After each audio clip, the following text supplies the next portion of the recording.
Əziz izləyicilər, bugün keçəcəyimiz mövzu olduqca əhəmiyyətlidir. Yəni, nitq hissəciyi olan cast rечи predlog adlanır dərsimizin mövzusu.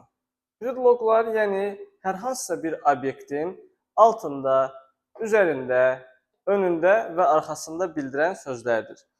Və obyekt olaraq biz misal maşın gətirmişik. Buyurun başlayaq. İtak, maşına.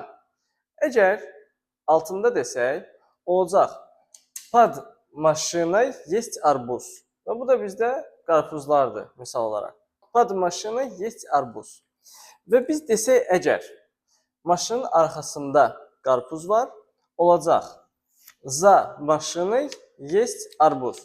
Və burada bir şeyə diqqət eləyək. Əgər biz qadın cinsində olan söz deyiriksə, onun hissəciyi o ilə bitir. Oy.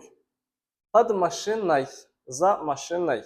Yox, əgər bu söz olsaydı kişi cinsində, misal üçün stol sözü, onun hissəciyi bitəcəkdi on ilə. За столом есть арбуз, под столом есть арбуз. Belə. Və davam edirik. Maşının üzərində necə deyərik bəs? Bəli, maşının üzərində deyərik. На машине есть арбуз. Və burada baxmayaraq ki, qadın cinsində və yaxud da kişi cinsindədir söz, hər bir halda hissəcik Y olacaq. Burada işimiz asandır, əziz izləyicilər. Və təbii ki, ikinci söz də var, ikinci seçim olaraq. Bunu sadəcə deyirik, Nad maşinay есть арбуз. Lakin bunu işimiz asan olsun deyə və bunu biz artıq hesab edirik deyə ilklərdə öyrənməyi artıq hesab edirik təbii ki. Ona görə biz bunu silirik və kifayətlənirik na predloqu ilə. Və əziz izləyicilər, qaldı maşının önündə. Necə deyərik? Bəli, deyərik ki, перед машиной есть арбуз. Daha sonra, maşının içində qarpuz var. Bunu da deyərik ki, в машине есть арбуз. Burada da əziz izləyicilər, cinsin heç bir əhəmiyyəti yoxdur. İstər kişi cinsində olsun, istər qadın cinsində olsun.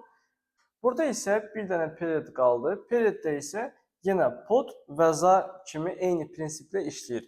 Qadın cinsində oy olacaq, kişi cinsində o olacaq. Перед машиной yazılır oy, amma deyilir ay. Перед машиной, перед машиной, перед столом, за машиной, за столом. Yəni kişi və qadın cinsi. Под машиной, под столом. Na stole, na maşine. Kişi qadın cinsidir, lakin eynidir hissəcik. Beləliklə sonuncusu v maşine, v stole. Yəni təbii ki, v stole demirlər, həmişə na stole deyirlər, çünki stolun tərkibində iç hissəsində məntiqsizdir. Lakin hissəcik olaraq, qrammatik olaraq eyni hissəcik olur. Buyurun.